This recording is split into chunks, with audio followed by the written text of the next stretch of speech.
I felt like we came out and played hard. I think, Central has some really good athletes. We were concerned about how athletic they were, but I felt like our kids were a little bit more disciplined this past week. On both sides of the ball, we made some plays offensively and defensively.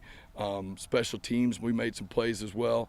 I thought it was a good overall team victory. Anytime you can get a running clock in the fourth quarter, then you're doing something right. So, that was what I would consider a trap game. It's a game that a lot of people probably in the community and in school and maybe our kids overlooked, but we had to stress to them that Central was a good opponent. They're in the SIAC for a reason, and we need to be ready to play. What have you seen out of Castle so far? Castle's a very well-coached team. Coach Hurt does a great job with them. They're going to line up in a ton of different formations. They're going to motion. They're going to shift. They're going to shift a second time.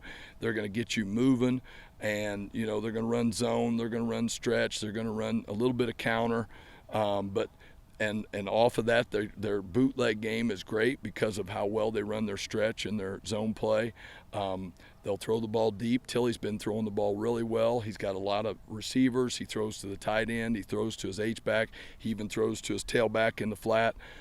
So they've got a lot of weapons offensively. Defensively, they were probably the most disciplined team we played last year. They did a great job on our option. I'm sure they're practicing the same way they did last year because they did a great job against us last year. What are going to be the keys for you guys?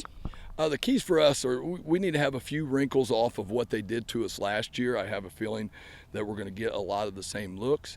And defensively, we've got to be able to use our quickness up front to hopefully get some pressure on Tilly. We need to stop their running game. They've got a great running game. Their line's a good, cohesive line that blocks well together. They do a great job of zone blocking, and they've got a great tailback. So they've got all the things you need in an offense: a great quarterback, great running back, great receivers, and a good line. And they play really well special teams wise. They do a great job covering kicks and punts, and they've got a great kicker.